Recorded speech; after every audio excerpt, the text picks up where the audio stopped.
결국은 현대차에서 전기차 무선 충전 서비스 길을 열었다고 해요. 이게 어떻게 되느냐, 자, 현대차가 신청한 전기차 무선 충전 서비스가 실증 특례를 승인받았는데, 그동안 무선 충전 기술이 있었는데도 불구하고 우리가 핸드폰도 무선 충전하잖아요. 이 말이 뭐냐, 주파수를 쏜다는 겁니다. 무선 충전은 85kHz 주파수 대역을 이용하는데, 우리나라에서는 이 주파수를 이용하기 위해서는 승인을 받아야 되는 거예요. 아무나 라디오 방송을 할 수 없는 겁니다. 아시겠습니까? 자, 국내 전파법상 해당 주파수 대역이 전기차 무선 충전용으로 분배되지 않아서 사용할 수 없었는데, 자, 과기정통부는 기존 유선 완속 충전기 대비 충전 고객 경험 관점에서 사용자 편의성 크게 향상시킨 신기술로 전기차 보급 확대와 전 후방산업 활성화가 기대된다며 승인 이유를 밝혔다고 하는데요. 제가 말씀드리고 싶은 것은 이게 엄청난 파급 효과가 일어날 거 생각을 해요. 자, 만약에 이 전기차 시대로 가잖아요. 수소차가 아니고, 수소 전기차가 아니라 오직 전기로만 충전하는 전기차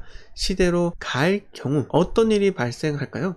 결국은 아파트에서 우리 전기차로 넘어가는 과도기 때 빠르게 넘어갈 수가 없어요. 왜 그러냐, 내연기관 차는요 전기차 충전소 자리에 차를 댈 수밖에 없잖아요. 왜? 아파트에 주차 면적이 한정되어 있어요. 1.1:1도 많고요, 1.05:1도 많습니다. 신축 아파트 중에서도요. 네. 그래서 전기차 소유자들은 얘기하죠. 아니, 전기차 전용 주차장을 만들어 달라고 하는데 내연기관차가 압도적으로 많기 때문에 그 말도 안 되는 소리 하지 마라.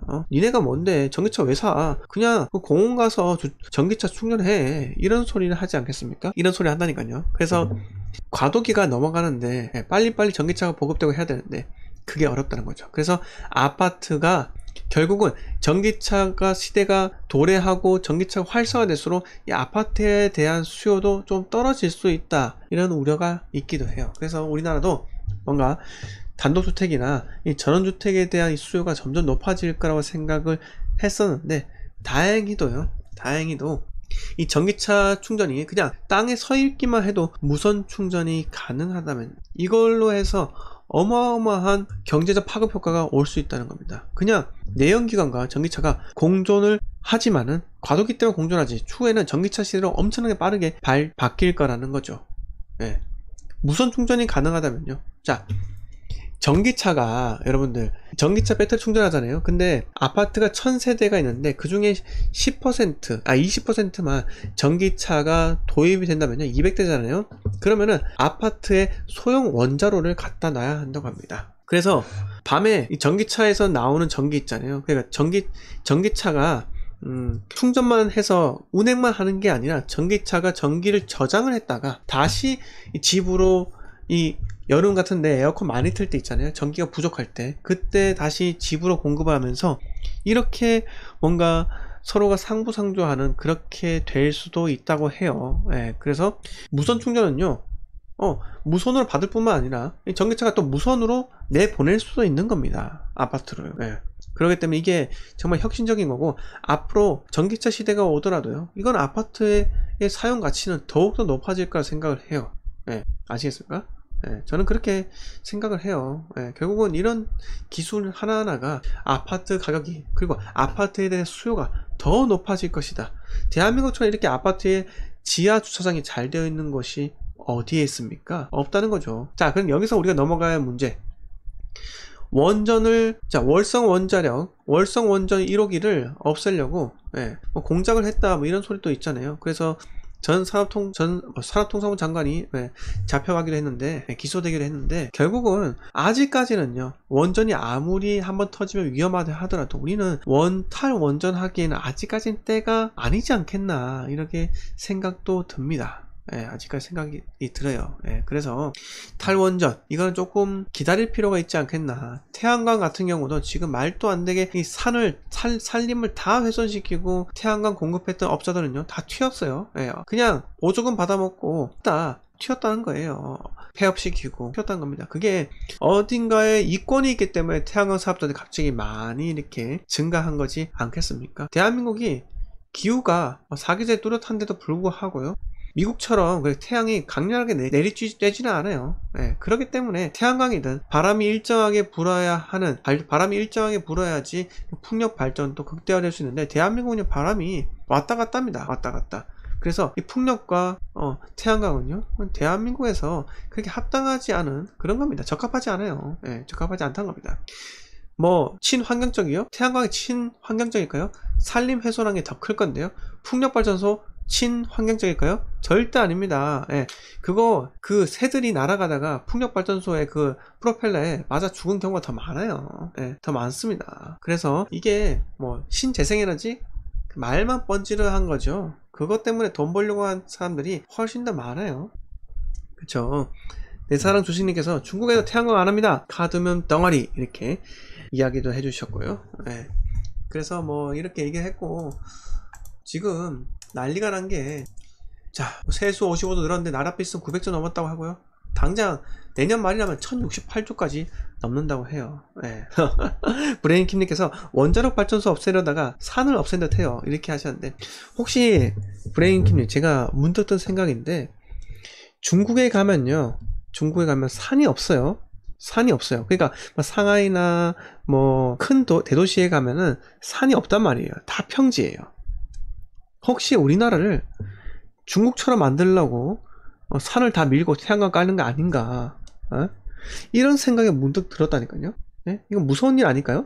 대한민국이 고려시대, 조선시대 이때도 중국에 대해서 중국으로부터 핍박을 많이 받았잖아요. 여러분들 그냥 1592년 1592 예? 임진왜란만 기억할 게 아니라는 거예요. 그 13년 후에 정묘제란인가요? 정유제란 그것만 기억할 게 아닙니다. 35년간 일제강점기 그것만 왜 기억을 하세요? 그건 아니죠. 예? 이 중국에서 얼마나 많이 쳐들어왔습니까? 원나라, 청나라 쳐들어와 가지고요. 어떻게 했습니까? 고려에서는요 그 여진족까지 많이 쳐들어왔잖아요. 쳐들어와 가지고 대한민국에 있는 그 아녀자들 수만 명을 다 끌고 갔잖아요. 그래서 나중에 대한민국 그 고려로 다시 보내니까 환양년이라 해가지고 핍박받고 난리 나지 않았습니까? 그만큼 우리가 중국의 핍박을 받고 사대주의하면서 그렇게 했었는데 지금 중국의 속국이 되어야 됩니까? 이거 정신 차려야 되는 거예요. 정신 바짝 차려야 됩니다. 자, 희망님께서 역사시간 같다고 이렇게 말씀하셨죠. 근데 제가 하나 말씀드릴까요? 자, 6.25 전쟁이 북침입니까? 남침입니까? 당연히 우리는 북한이 새벽에 4시인가요? 뭐 3시인가요? 그때 남침을 한 거다 이렇게 우리는 배웠어요. 그게 당연한 겁니다. 북침이 있었기 때문에 유엔군과 미군이 대한민국에 들어와서 싸운 겁니다. 근데 여러분들 초코파이님은 북침이라고 하시죠? 위험하신 발상을 이렇게 하시는데 정말 위험한 거 아니에요? 자, 결국 남침인데 중국에서는 어떻게 가르치는지 아세요? 중국에서는 남침이냐 북침이냐 가르치지 않습니다. 6.25 전쟁이 발생했고 중공군은 참전을 했다 이렇게까지 서술되어 있어요. 왜? 남의 나라 전쟁사니까요. 그렇게 관심을 가지지 않는다는 거예요. 근데 중국에 있는 사람들은 제가 대화를 해보면요 뭐가 있느냐 6.25는 남한이 먼저 일으킨 전쟁이라 이렇게 알고 있어요. 이렇게 알고 있는 사람도 상당수 많아요. 이게 정보의 비대칭성이죠. 그들은 그런 정보를 모른다는 겁니다. 그리고 남의 나라 역사에 대해서 크게 관심도 없어요. 근데 위험한 거는요 그렇게 중국 인민들은 일반적인 평범한 인민들은 관심이 없을 수 있는데 이 상위 계층들 있잖아요. 중국의 상위 계층들 이 사람들은 우리나라에 대한 역사 왜곡을 상당히 관심이 많아요. 관심이 많은 겁니다. 아, 방구 아빠님께 확실하게 정리해 주셨는데 사람들이 북침은 북한이 침투했다 이렇게 알고 있어서 북침이라 하는 거다. 요렇게 생각도 할 수 있네요. 제가 생각이 좀 짧았습니다. 초코파이님 죄송해요. 북한이 침략했다 이렇게 하셨는데 결국은 대한민국에서 북의 침략인지 남한의 침략인지 요정도 주어에 따라서 말씀을 드린 거기 때문에 우리는 남침이로 죄송합니다. 그 주어가 아니라요. 방향 그러니까 남쪽인지 북쪽인지 이렇게 통일되게 이야기하는 게 좀 더 낫지 않을까 이렇게 생각이 듭니다. 자, 근데 이 미국 같은 경우도 여러분들 그걸 아세요? 미국이 상당히 한 1930년대 이 40년대 이때까지만 하더라도 여권 신장 운동이 상당히 많이 있었어요. 여자가 어디 밖에 나와서 일을 하느냐, 여자가 어디 대학에 가느냐, 마치 흑인들이 교육을 못 받는 것처럼 그때는 미국에서도 마찬가지로 여자들이 이렇게 자신의 그 여권에 대해서 뭔가 이 신장시키기 위해서 엄청나게 노력을 했었습니다. 실질적으로 노력을 많이 했고 그 과정에서 이게 집회도 하면서 희생도 많이 있었어요. 그래서 이 미국이 대단한 게 민주주의를 실시를 했잖아요. 그리고 지금까지 잘 해오고 있고요. 근데 미국이 정말 대단한 거는 미국이 정말 다행인 거는요, 미국의 그 아메리카 반도가 결국은 러시아나 중국에서부터 멀리 떨어져 있잖아요. 그것만 하더라도 정말 안전한 거예요. 안전한 겁니다.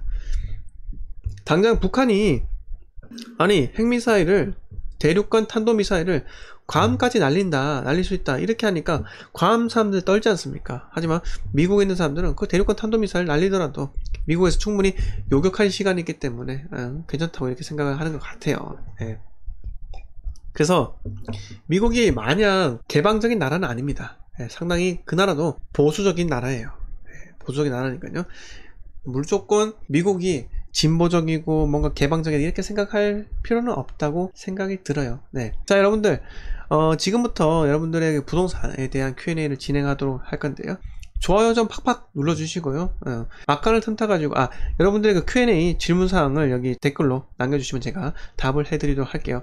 자, 막간을 이용해서 제가 멤버십 홍보를 좀 하자면요, 제 멤버십은 월 4,990원에 매주 토요일 밤 10시에 멤버십 전용 라이브 방송을 합니다. 그때 제가 제 커뮤니티 게시판에 이번 주 멤버십 방송을 언제 하니까요, 궁금하신 내용 질문을 달아달라 이렇게 하시면은 제가 사전에 준비를 해서 멤버십 방송에 임하니까요, 커피 한 잔 가격으로 여러분들 자산가치 올리셨으면 합니다. 자, 좋아요 좀 팍팍 부탁드리겠습니다. 좋아요 70개 넘는 것 좀 협조 좀 부탁드릴게요. 자, 여러분들께서 질문을 안 해주시면 제 멋대로 떠들다가 방송을 마치도록 할 거예요. 자, 삼성생명에서 대출 한도 좀 줄인다고 해요. DSR 60에서 40% 줄인다고 하니까는 대출 받으실 분들 좀 유의하시기 바라겠습니다. 자, 여러분들이 질문이 없으시면은 제 멋대로 이야기를 하고 방송을 마치도록 할게요. 자, 가봅시다. 방송을 시작하도록 하겠습니다. 자, 부동산 방송이에요. 제 방송은 역사 방송이 아니라 부동산 방송인데요. 자, 여러분들 요새 어디 지역을 보고 계세요? 어디 지역을 보고 계십니까? 저는 여러분들께 늘 말씀드리지만요, 광역시를 봅니다. 광역시를 봐요. 왜? 수요가 괜찮으니까요. 근데 그 중에서 광역시 중에서요, 어디를 보느냐? 자, 답은 나와 있습니다. 답은 앞으로 향후 3년간 입주 물량이 적은 곳에 저는 보고 있어요. 자, 2021년 1월부터 보면요, 자, 대구가 14.5% 세대수가 증가합니다. 이건 작살나는 겁니다. 작살나는 거예요. 자, 그래서 울산, 광주 정도는 괜찮다는 겁니다. 부산이요? 저는 부산 투자 안 해요, 지금요. 제가 생각할 때는 부산에 공급 물량이 많다고 봅니다. 자, 용환님께서 요즘 전세 대출은 어떤가요? 라고 하셨는데, 전세 대출은 크게 문제가 없어요. 1금융권 같은 경우는 1주택은 1억 5천까지 대출해주고요, 2주택부터는 전세 자금 대출을 안 해줍니다. 근데 2금융권부터는 그 다주택자라 할지라도 전세 자금 대출을 해주거든요. 그걸 참고를 하시면 될 것 같아요. 자, 방과빠님께서 저를 부르셨는데, 뭐 다른 말 하실 게 있으신가요? 그래서 여기 한번 볼까요? 군산을 볼까요? 군산, 전라도 군산. 자, 군산이 이쪽에 있는데, 자, 군산의 수송 쪽으로 볼까요? 자, 군산은요, 군산은 5% 정도 3,402세대가 앞으로 3년 동안 증가를 하죠. 여기는 군산도 산업도시였는데 상당히 도시가 마탱이 갔어요. 맛이 갔죠. 왜 그렇습니까? 결국은 산업의 침체, 조선업과 자동차업이 침체가 되면서 여기도 좀 아쉬워요. 아쉬운데 결국은 군산에서 가장 비싼 동네가 어딘가 라고 보니까 이 조촌동이 있겠죠. 조촌동 한번 볼까요? 조촌동에 어디일까요? 예, 군산 디오션시티 프로죠. 이거 보시면은 자, 전체 기간 볼게요. 2018년 3월에 들어왔는데 4년차예요. 자, 2020년에 2억 9,167만원이었는데 지금 2배가 뛰었죠. 2배가 뛰었어요. 자, 이편 세상 군산 디오션시티 마찬가지입니다. 자, 2억 7,500에서 거의 70% 넘게 뛰었죠. 네. 자, 그런데 여기가 아니고 입지가 좀 안 좋은 데는 어떨까요? 자, 여기를 볼까요? 자, 수성동 군산 수송 세영 리첼이라는 아파트 2010년 5월이었는데요. 여기도 마찬가지로 최근에 급등을 했어요. 근데 2012년부터 이때부터 해가지고 지지부지 못하다가 그냥 작살났죠. 이게 진짜 이런 것들을 한번 경험하면요, 이런 것들 경험하면은 경험해보면은 부동산 투자 못하겠다 이렇게 생각이 듭니다. 그래서 이 부동산 투자는요, 시작이 참 중요해요. 시작, 언제 시작했는지, 내가 잘 시작했는지 잘 시작하지 못했는지가 정말 중요하다는 겁니다.